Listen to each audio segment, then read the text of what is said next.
అధ్యక్ష, తమరి అనుమతితో ఈ సంతాప తీర్మానాన్ని ప్రతిపాదిస్తున్నాను.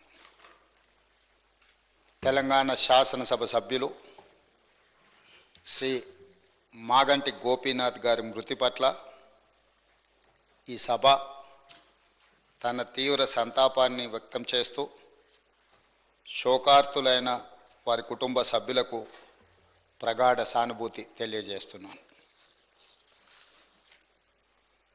అధ్యక్ష, మనందరికీ దాదాపు ఈ సభలో ఉన్న చాలామంది సభ్యులకు, ముఖ్యంగా హైదరాబాదు నగరంలో నివసించిన వాళ్లకు, చదువుకున్న వాళ్లకు చిన్న వయసు నుంచే మాగంటి గోపీనాథ్ గారు మిత్రుడు. 1963లో జన్మించిన మాగంటి గోపీనాథ్ గారు విద్యార్థి రాజకీయాలలో చురుగ్గా ఉండడమే కాకుండా వారు 1983లో మొట్టమొదటిసారి ఎన్టీ రామారావు గారు ప్రారంభించిన తెలుగుదేశం పార్టీలో క్రియాశీలక సభ్యుడిగా చేరి ఆ పార్టీ తెలుగు యువత రాష్ట్ర అధ్యక్షుడిగా వారు దాదాపుగా 7 సంవత్సరాలు సేవలు అందించడం జరిగింది. 1985 నుంచి 1992 వరకు తెలుగు యువత అధ్యక్షుడిగా, ఎన్టీ రామారావు గారి యొక్క పరమ భక్తుడిగా, వారికి నమ్మకమైన విశ్వాసపాత్రుడైన ఒక బంటుగా ఎన్టీ రామారావు గారితోని మాగంటి గోపీనాథ్ గారికి సత్సంబంధాలు ఉండే. అదేవిధంగా వారు అర్బన్ డెవలప్మెంట్ అథారిటీ డైరెక్టర్గా హైదరాబాద్, వినియోగదారుల ఫోరం సభ్యుడిగా వివిధ బాధ్యతలను వారు నెరవేరుస్తూ వచ్చిండ్రు.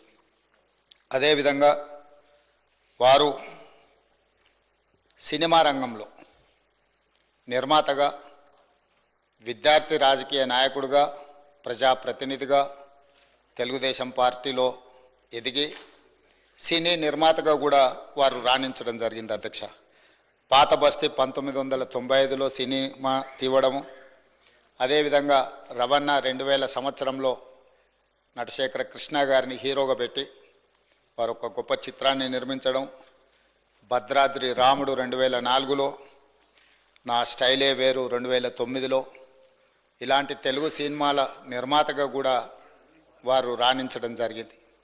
అదేవిధంగా వారికి నాకు అత్యంత సన్నిహిత సంబంధాలు, ఒక మంచి మిత్రుడు అధ్యక్ష మాగంటి గోపీనాథ్ గారు. 2014 సంవత్సరంలో నేను రెండవసారి శాసనసభ్యుడిగా, మాగంటి గోపీనాథ్ గారు మొట్టమొదటి శాసనసభ్యుడిగా ఈ సభలో మొట్టమొదటి తెలంగాణ రాష్ట్ర శాసనసభలో కలిసి పనిచేయడం జరిగింది.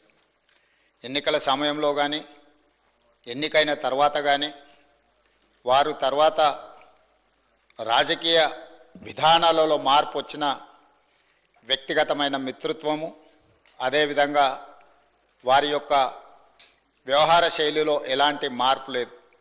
ఒక మిత్రుడిగా 2014, 2018, 2023 3 సార్లు శాసనసభ్యుడిగా ఎన్నికై హ్యాట్రిక్ సాధించిన శాసనసభ్యులలో చాలా తక్కువ మందిలో మాగంటి గోపీనాథ్ గారు ఒకరు. ఈరోజు అనుకోని పరిస్థితుల్లో వారు అకాల మరణం చెందడం ఈ సభలో ఉన్న సభ్యులకే కాదు, వారి కుటుంబానికి, జంట నగరాలలో పేదలకు వారి లేని లోటు ఈరోజు మనందరం చూస్తున్నాం. జూన్ 8న వారు మరణించడం జూబ్లీహిల్స్ నియోజకవర్గ ప్రజలకు తీరని లోటు. అదేవిధంగా వారి కుటుంబానికి, వారి సోదరుడు, వారి తల్లి, వారి భార్య, కుమార్తె, కుమారుడు, వాళ్ళ కుటుంబ సభ్యులకు ఒక తీరని లోటు. ఎందుకంటే అకాల మరణం ఆ కుటుంబానికి తీరని దుఃఖాన్ని తీసుకొచ్చి పెట్టింది. జూబ్లీహిల్స్ నియోజకవర్గ ప్రజలకు కూడా చాలా లోటు. ఎందుకంటే సౌమ్యుడు, మితభాషి మాగంటి గోపి. వారు చాలా తక్కువ మాట్లాడతారు.